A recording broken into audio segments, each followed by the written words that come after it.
Hello students, welcome to Sri Chandra's Ring Zone classes. I am your friend and mentor for coming classes with respect to physics. This is lecture number 1 of a unit nuclei. So let's begin with today's session. This is the introductory session of a nuclei. So let's begin. A Rutherford's discovery of the atomic nucleus that caused a scientist to ask how the nucleus is composed, and he has an answer that every nucleus is composed of particles that we call as the protons and neutrons. Different elements have different number of protons and different number of neutrons in the nuclei, and the protons and neutrons in most of the nuclei are bound together very tightly. So in every nuclear reaction, a nucleus breaks apart or it is being assembled. So let's discuss the composition of nucleus. Rutherford's alpha ray scattering of nucleus experiments led us to the discovery of nucleus, and when alpha particles were bombarded to a gold foil, they are scattered in different direction, which shows the entire positive charges, and the mass of the atoms are concentrated at the center of the atom in a small volume. That is what we call as a nucleus. So this nucleus consists of protons and neutrons together, and that is what we call as the nucleons. So nucleus of an element X can be represented as ZXA, where total number of protons can be given as a Z, total number of neutrons can be given as an N inside the nucleus, and A is what we call as the mass number. So this A will be equals to Z plus N, where Z is the number of protons and N is the number of neutrons inside the nucleus. So let's look at the atomic mass and composition of nucleus. So nucleus is composed of nucleons, and when we say nucleons, we mean it's protons and neutrons. So let's discuss about the protons, generally denoted as P as a subscript, and its mass is 1.673 into 10 to the power minus of 27 kg. It is positively charged. Its charge is 1.6 into 10 to the power minus of 19 coulomb. When we talk about the neutron, its mass is somewhat similar to the proton, but little variation is there. It's 1.675 into 10 to the power minus of 27 kg, and it is electrically neutral. The atomic mass of an atom is the mass of nucleus plus mass of the electrons, and the atomic masses of different elements are different. The periodic table contains an average value of the atomic mass for each element based on the natural abundance of each element, and the value listed in the periodic table is the mass in 1 gram in grams of the 1 mole of the atoms. So this is the properties of the proton, neutron and the electron. So we have different particles. They are the proton, neutron and electron. The charge of the proton, it's a plus E. Charge of the neutron, it's a 0. It's a neutral element basically. And the charge of the electron, it's a minus of E. Their mass of the proton, it's a 1.67 into 10 to the power minus of 27. Neutron 1.67 into 10 to the power minus of 27. Electron, it's a 9.1 into 10 to the power minus of 31. This all are in the kg, and let's discuss their AMU, atomic mass unit. Proton, it's a 1.0073. Neutron, it's a 1.0087. Electron, it's a 5.486 into 10 to the power minus of 4. And their masses, it's a delta m into c square. This is 938.28 MeV. This neutron, it's a 939, and electron just 0.5. I hope this is clear. Now let's discuss that how the size of a nucleus can be defined. The size of the nucleus was estimated in terms of the distance of closest approach of an alpha particle in Rutherford's alpha ray scattering experiment. So if an alpha particle with an initial kinetic energy approaches a target of atomic number Z, then the distance of the closest approach is the d, and this energy could be given as this is equals to 1 upon 4 pi epsilon naught into 2 into z square divided by d, where r is the radius, and that radius could be given as r naught into a to the power 1/3, where r naught is the 1.14 into 10 to the power minus of 15 meter, or I should say it's a 1.1 for me. If someone asks us about the surface area of the nuclei, then this s that should be is equals to a to the power 2/3. This is proportional to the atomic mass to the power 2/3.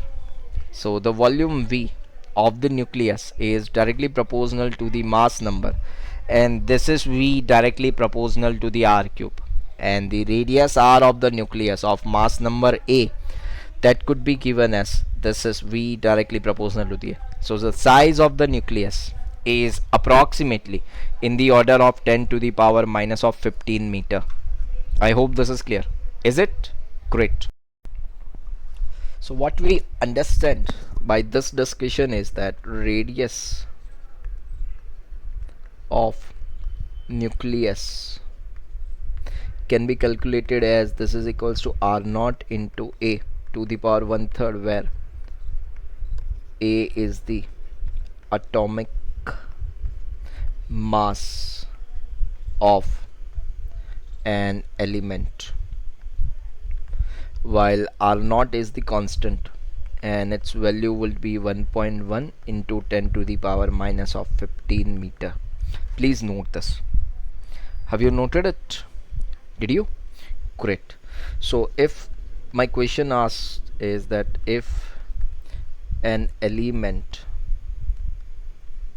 represented by x125, find out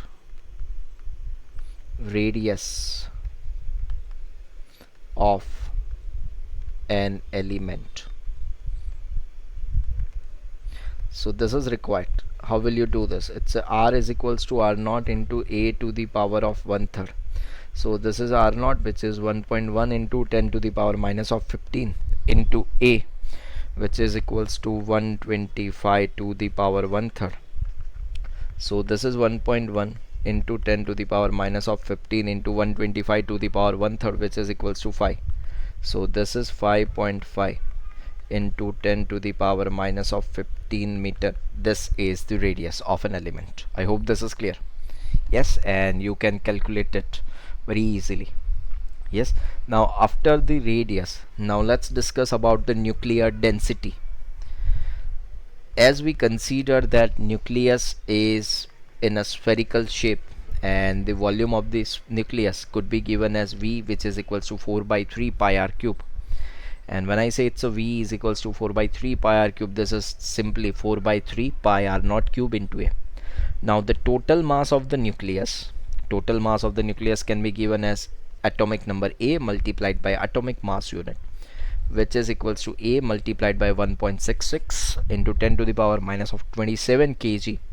So when I calculate the density of the nucleus, it is the ratio of the mass to the volume, and it is A multiplied by this divided by volume, which is equals to 4 by 3 pi r naught cube into a, as A and A has been gone, and this is the r naught sorry, this is the r naught, which is the constant 1.1 for me. So if I put up the all the value, I would get this. This is the density of the nucleus, which is equals to 2.67 into 10 to the power 17 kg per meter cube. Surprisingly, this is a constant number. This does not depend on the atomic number, neither it depends on the atomic mass. So density is independent of both. So this is the density, and this is the graph for the distance from the center. As soon as you are moving as you are at the center, it is the maximum denser, and as soon as you are moving away from the center, yes, then the density starts decreasing at the radius r. That means on the surface of the nucleus, your density would be half of the maximum, which we can call as a rho naught by 2, and at very far away this will become the 0, or very close to the zero.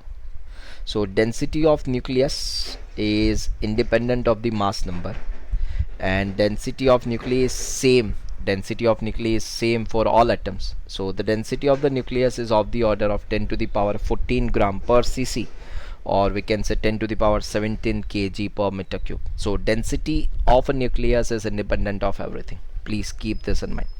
So let's do one of the question. Find out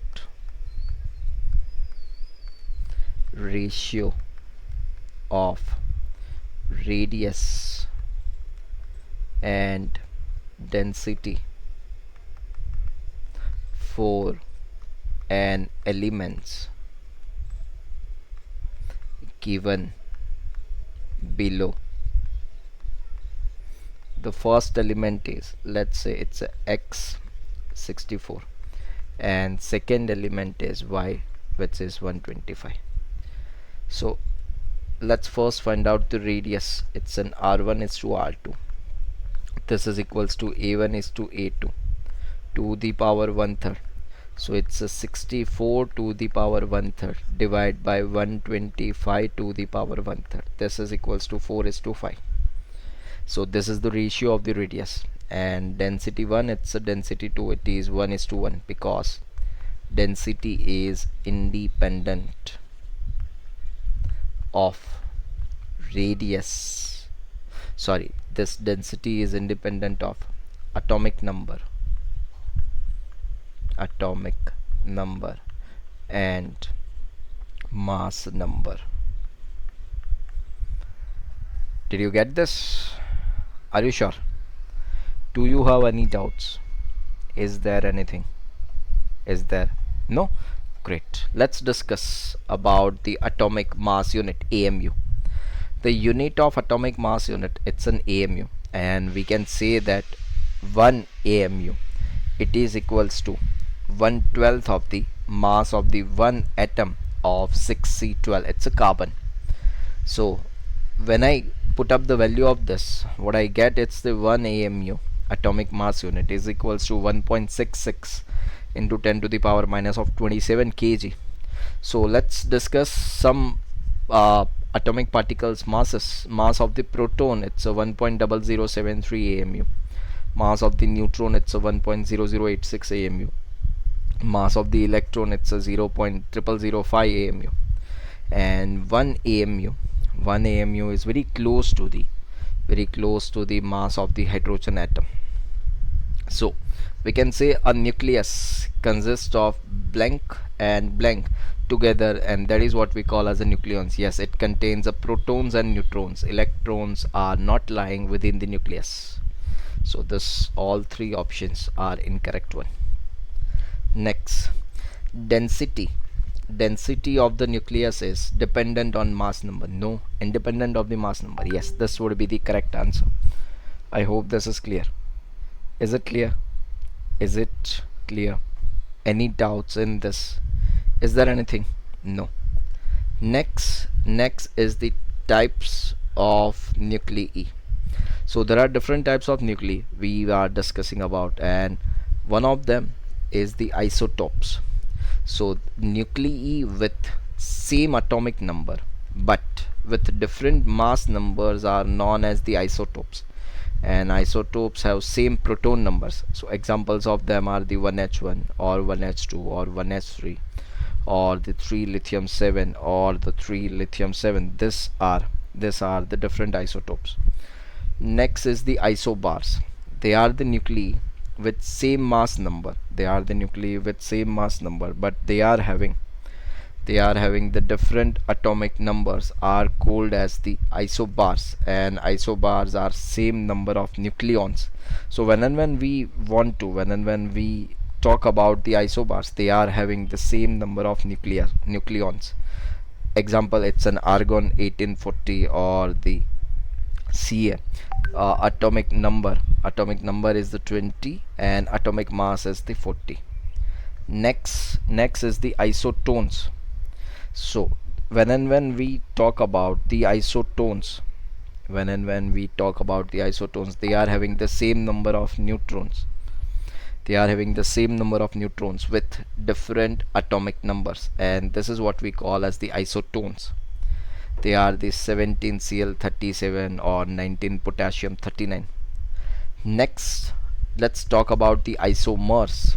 They are the atomic nuclei having same mass number.